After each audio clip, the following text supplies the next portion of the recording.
Professional గా వెళ్ళాలా, professional law of attraction చేయాల మీరు. అవును గురు. ఇప్పుడు ప్రొఫెషనల్ గా దిగుతారు. ఇప్పుడు ప్రొఫెషనల్ గా ఇప్పుడు రాముడు బాణం వేస్తే తగలకుండా ఎలా ఉండదో, ఇప్పుడు మీరు అఫర్మేషన్స్ ప్రాక్టీస్ చేస్తే అది మెటీరియలైజ్ కాకుండా ఉండదు. అర్థమైందండి? Okay sir. ప్రాసెస్ ప్రకారం రావాలి. చాలా మంది చేసే తప్పులు ఏంటంటే, అసలు ఎక్కడ మిస్టేక్ చేస్తారంటే, వాళ్ళకి 4వ దశ మీద ఎక్కువ ఉంటుంది. 4వ దశ మీద ఎక్కువ ఉండద్దు. మొదటి దశ మీరు ఎంత బాగా చేస్తారో అన్న దాన్ని బట్టి 2వ దశ ఉంటుంది. 2వ దశ మీరు ఎంత బాగా ఓపిక్గా స్పష్టంగా చేస్తారన్న దాన్ని బట్టి 3వ దశ ఉంటుంది. 3వ దశ మీరు ఎంత బాగా క్లియర్ గా చేసుకుంటూ వెళ్తారన్న దాన్ని బట్టి 4వ దశ ఉంటుంది.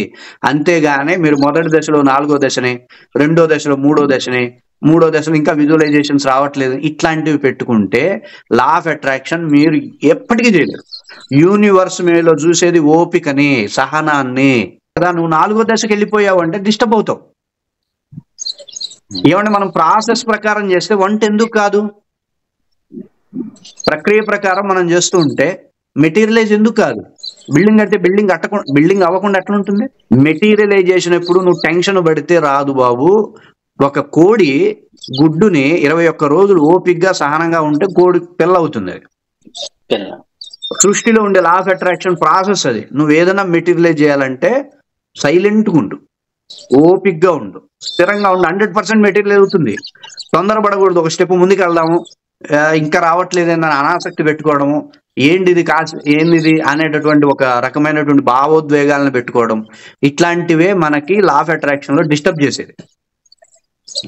అర్థమవుతుంది? కోడి 21 రోజులు అలానే కూర్చుంటుంది. అర్థమవుతుందండి? ఏకాగ్రతగా కూర్చుంటుంది, తపస్సు చేస్తుంది, అది బిడ్డ పుడుతుంది. అట్లా లా ఆఫ్ అట్రాక్షన్ కూడా కోడి గుడ్డుని బొదిగిన పద్ధతిలో లా ఆఫ్ అట్రాక్షన్ చేయాలి మనం. అర్థమవుతుంది? ఎక్కడ తొందరపడకూడదు. ఒక్కొక్క దశ 4 దశలే కదా మీకు, అందుకే ఎక్కువ ఇవ్వకుండా చాలా దశలకు సంబంధించిన సంకల్పాలు కూడా ఉంటాయి మీకు. అవేమి ఇవ్వకుండా జస్ట్ 4 దశలు ఓపిక్గా మీరు దాటగలిగితే తర్వాత 5 దశలు ఉండే సంకల్పాలు చేయగలుగుతారు. తర్వాత 6 దశలు ఉండి ఒకసారి ఆర్ట్ అర్థమైతే మీకు మ్యాటర్ అర్థమవుతుంది.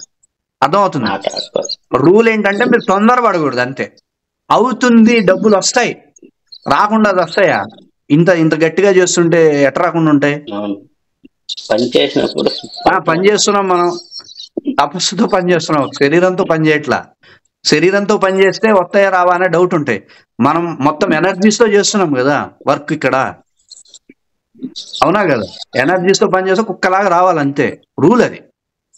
సో మనం టెన్షన్ పడకూడదు, ఆదుర్దా పడకూడదు, తొందర పడకూడదు. ఏంటి ఇంకా రూపాయి కూడా రావట్లేదు, పర్సులో బ్యాంక్ అకౌంట్ చూసుకోవడం. నాకు ఫోన్ చేసి, ఏంటి గురూజీ 1,00,000 రూపాయలు పెట్టుకున్నాను, కనీసం 10,000 అన్నా వస్తే ఖర్చులు. ఇట్లాంటివి చేయకూడదు లా ఆఫ్ అట్రాక్షన్ లో. నేను అప్పుడేమనుకుంటా, కానివ్వండి ఈ జన్మకు అర్థం కాదులేండి మీకు అనుకుంటా. మనం చేసుకుంటూ వెళ్ళాలి గురుగారు, ప్రతిఫలం అనేది ఆటోమేటిక్ వస్తుంది. ప్రతిఫలం అనేది ఇట్లా కూడా కాదు, ప్రతిఫలం ఖచ్చితంగా వస్తుంది. అదే కూడా ఆటోమేటిక్ వస్తుంది. అది మీరు మీకు విషయం చెప్తానండి, ఒక్కొక్క దశ దాటడాన్ని మీరు ఎక్స్పీరియన్స్ చేస్తారు.